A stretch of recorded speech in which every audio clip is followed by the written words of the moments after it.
વાત હવે વરસાદની તો રાજ્યમાં વરસાદને લઈને મોટા સમાચાર। આગામી દિવસોમાં ધોધમાર વરસાદ પડી શકે છે।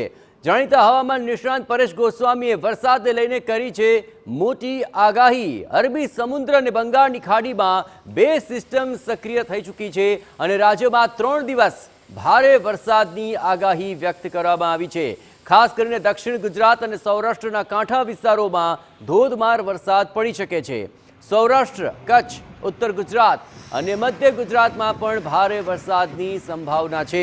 ઓગસ્ટ મહિનાના છેલ્લા અઠવાડિયામાં ભારે વરસાદ પડે તેવી શક્યતા વ્યક્ત થઈ રહી છે અને રાજ્યના અનેક જિલ્લામાં ધોધમાર વરસાદ પડે તેવી શક્યતા હવામાન નિષ્ણાતે વ્યક્ત કરી છે।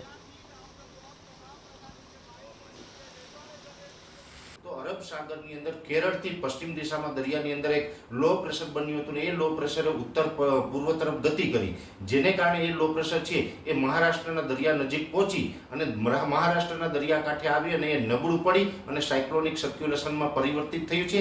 અત્યારે એ સાયક્લોનિક સર્ક્યુલેશન છે એ ખંભાતના અખાત આસપાસ છે અને ધીમે ધીમે હવે આજથી એટલે કે 22, 23 અને 24 તારીખ એમ 3 દિવસ સુધી દક્ષિણ ગુજરાત અને ભાલ વિસ્તાર છે અથવા તો જે સૌરાષ્ટ્રના કાંઠા વિસ્તારો છે, દરિયા કિનારેના જિલ્લાઓ છે જેમાં અમરેલી, ભાવનગર, ગીર સોમનાથ, જૂનાગઢ જેવા વિસ્તારો, બોટાદ, આ તમામ વિસ્તારોને સારા વરસાદો આપે તેવી શક્યતાઓ છે। તો રાજ્યમાં 24 કલાક બાદ વધી શકે છે વરસાદનું જોર। હવામાન નિષ્ણાંત અંબાલાલ પટેલની વધુ એક આગાહી।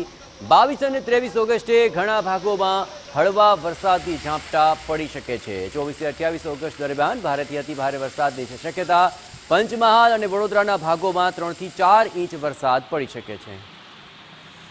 તો ઉત્તર ગુજરાતના ભાગોમાં પણ ભારે વરસાદ પડવાની છે શક્યતા અને કેટલાક વિસ્તારોમાં તો 6 થી 7 ઇંચ વરસાદ પડે તેવી સંભાવના પણ પ્રબળ બની રહી છે।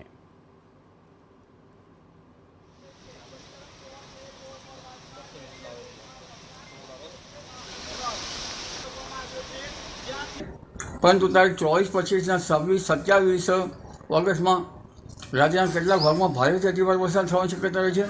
અહમદનગર, વલસાડમાં ભારે વરસાદ થવાની શક્યતા રહે છે। કેટલાક ભાગમાં 10 ઇંચ જેવો વરસાદ થવાની શક્યતા રહે છે। કેટલાક ભાગમાં 6 થી 8 ઇંચ જેવો વરસાદ થવાની શક્યતા રહે છે। પણ ઉલ્લેખનીય છે કે આ વખતે ઉત્તર ગુજરાતના ભાગોમાં પણ ભારે વરસાદ થવાની શક્યતા રહે છે અને પૂર્વ ગુજરાતના ભાગોમાં પણ ભારેથી અતિભારે વરસાદ થવાની શક્યતા રહે છે।